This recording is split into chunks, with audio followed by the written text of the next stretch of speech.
सब arrays with given XOR। इसमें हम लोगों को एरे गिवन है 42264 एंड के की वैल्यू गिवन है 6। इसमें जो एर ऑफ इंटीजर्स है वो एर है और जो नंबर है के। अब हम लोग को फाइंड करना है कि कितने नंबर्स का XOR करके हम लोगों को 6 आउटपुट मिलता है। फॉर एग्ज़ाम्पल कितने सब एरेज हैं जिनका XOR करना है और हम लोगों को क्या मिलेगा, XOR करने के बाद आउटपुट 6 मिलेगा। We have to find that. So basically for that let's take an example on stat. जैसे कि 42264 का एक सब एरे 4 और 2 हो गया। अब इनका XOR करेंगे तो 6 आता है। XOR बेसिकली होता कैसे है ये समझना बहुत ज़रूरी है कि XOR में जैसे 4 है तो 1 0 0 ये लिखे और 0 1 0। अब इसमें XOR किए that is odd number once, तो यहाँ पे 1 1 0 बना दैट इज़ 6 बना। ऐसे बनता है आउटपुट। सो अब हम लोग इस नंबर को लेंगे तो जब सेम नंबर का XOR होता है तो उससे 0 आता है। फिर 0 से किसी भी नंबर का अगर XOR होता है तो वो सेम नंबर्स आ जाता है 6। अब हम लोग क्या करेंगे इसमें, जैसे हम लोग अभी एक लार्जेस्ट सब एरे फाइंड करना था जिसका जो सम हो वो के हो। सो बेसिकली इसमें भी हम लोग वही अप्रोच लगाएंगे, बट इसमें सम के बदले हम लोग प्रीफिक्स XOR यूज़ करेंगे। उसमें प्रीफिक्स सम यूज़ करते थे। तो सिमिलरली इसमें हम लोग क्या करेंगे, एक मैप बनाएंगे। ठीक है, अब वो मैप क्या करेगा, अब वो मैप जो होगा स्टोर करेगा फ्रीक्वेंसीज। एग्जांपल में इस टाइप से कर सकता है।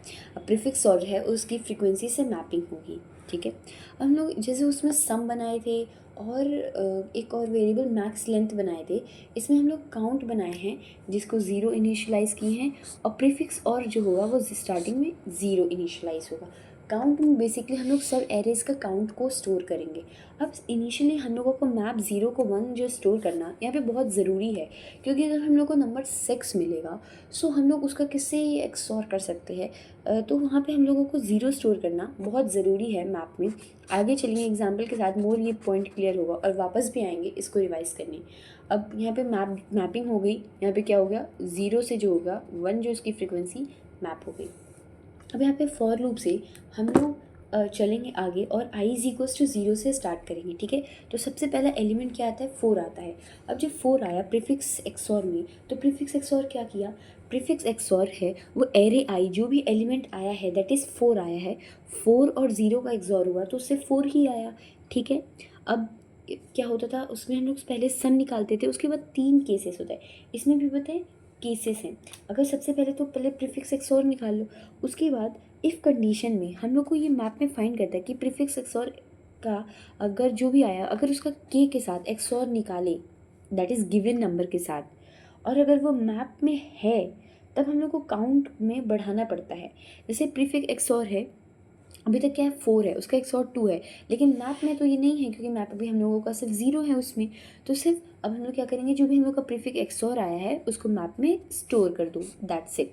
ठीक है, तो हम लोग की मैप की वैल्यू क्या हो गई, ऐसी हो गई कि 0 में 1 हो गया, 4 की वैल्यू 1 हो गई, इस टाइप से हो गई। ठीक है, अब आगे चलते i इज इक्वल्स टू 2 आ गया।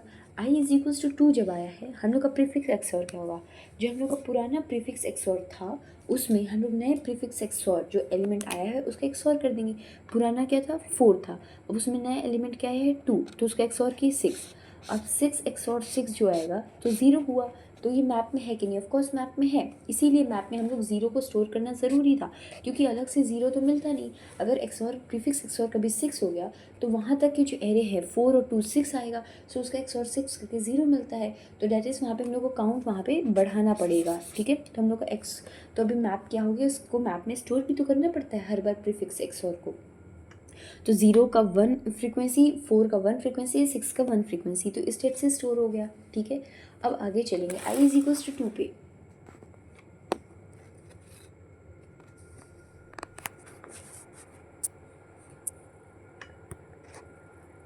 i इज इक्वल्स टू 2 पे क्या हुआ, प्रीफिक्स XOR क्या था हम लोग का पहले वाला जो अभी आया था वो 6 आया था। अब नेक्स्ट एलिमेंट क्या है 2 है, तो XOR करके 4 आया। अब ये हम लोग मैप में चेक करेंगे है कि नहीं, और नहीं सॉरी ये नहीं चेक करेंगे, इसके साथ इसका के किसके साथ करेंगे, ये के है, ये जो 2 है क्या ये है, इसको तो डायरेक्ट मैप में स्टोर करना ही है। देखो यहाँ पे जो है मैप में यहाँ पे स्टोर हुआ ही है, 4 का ये जो है फ्रिक्वेंसी 2 हो ही गया है, लेकिन इसके पहले हम लोग को चेक करना पड़ेगा कि ये मैप में है या नहीं है। अगर मैप में है तो हम लोग को क्या करना पड़ता है, काउंट को बढ़ाना पड़ता है उतनी टाइम्स जितनी टाइम्स ये है, क्योंकि सब एरे जो है वो एक्सऑर करके 6 ला सकता है। सो मैप में जो है 2 नहीं है तो कुछ भी नहीं करना है, चुपचाप आगे बढ़ जाना है। अब i इक्वल्स टू 6 पे आ गया, जब i इक्वल्स टू 6 पे आ गया हम लोग क्या करेंगे, i इक्वल्स टू 6 यहाँ पे देखते हैं इसको ऐसे, यहाँ पे i इक्वल्स टू 3 है, 6 है, तो यहाँ पे जब 4 और 6 का एक्सऑर लेंगे तो जो वो 2 आया, जो 2 है अब उसका एक्सऑर जो है मतलब एक्सऑर जो k की वैल्यू है हमेशा उससे लेना है, तो वो 4 आया। क्या वो हम लोग के मैप में है, ऑफ कोर्स मैप में है, जितनी बार मैप में है तो उतनी बार फ्रीक्वेंसी बढ़ा दो, क्योंकि उतनी बार वो एक्सऑर ला के 6 ला सकता है। तो काउंट जो हो गया इस बार 3 हो गया। अब मैप में उस 2 जो एक्सऑर आया था उसको स्टोर कर लो, हम लोग की ये हो गया। अब लास्ट एलिमेंट आएगा 4, तो जब ये 4 आया तो अपने पुराने एक्सऑर में से ये जो है एक्सऑर ले लो इस नए वाले एलिमेंट को, तो क्या गया 6, 6 से 0। अब 0 क्या था, फ्रीक्वेंसी 1 थी, तो 0 को है फ्रीक्वेंसी 1 थी, तो हम भी क्या किया कि पहले तो काउंट को बढ़ा दो 1 से, और फिर उस जो आया है प्रीफिक्स एक्सऑर उसको मैप में स्टोर कर दो, तो फाइनल मैप हम लोग का ये बन गया और काउंट यहाँ पे 4 रिटर्न हो जाएगा। अब यहाँ पे प्रॉब्लम ये थी कि बहुत बार डाउट ऐसे आता है कि हम लोग के मैप में वो एलिमेंट मिल जाता है प्रीफिक्स, यहाँ पे एक बार देखते हैं, प्रीफिक्स एक्सऑर और जब के का एक्सऑर करते हैं और वो मैप में मिल जाता है तब क्या करते हैं, अगर मिल जाता है तो काउंट को हम लोग बढ़ा देते हैं। कितनी बार बढ़ाते हैं, मैप में प्रीफिक्स एक्सऑर के जितनी टाइम्स है उतनी बार बढ़ा देते हैं। अब देखो यहाँ पे प्रीफिक्स का केस एक्सऑर की है, जैसे प्रीफिक्स कुछ भी आया, ठीक है, प्रीफिक्स जैसे आया यहाँ पे 2 आया, अब यहाँ पे प्रीफिक्स 2 आया तो यहाँ पे एक्सऑर किए, यहाँ पे 6 जो है एक्सऑर किए। अब जब 6 एक्सऑर किए यहाँ पे तो जो काउंट है हम लोगों का वो उतनी टाइम्स, चीज़ यहाँ पे इसकी वैल्यू कितनी आएगी, 4 आएगी, तो 4 की जितना भी है वो बढ़ा देंगे। ऐसा क्यों, क्योंकि इसके अगर हम लोग सब एरेज देखें तो कौन कौन से बन सकते हैं, जैसे हम लोग का था 4 2 2 6 4 था, अब क्या 4 और 2 बन सकता है, मतलब इससे एक बन सकता है, एक देखो 2 2 6 से मतलब एक बन सकता है, जिसे अगर 2 2 2 करेंगे तो हम लोगों का क्या होगा, उससे वो इससे 6 आएगा, इससे भी 6 आ जाएगा। और देखो अगर सिर्फ सिंगल एलिमेंट 6 ले ले तो उससे भी हम लोगों का क्या होता है, उससे भी हम लोगों का 6 मिल जाता है, ठीक है।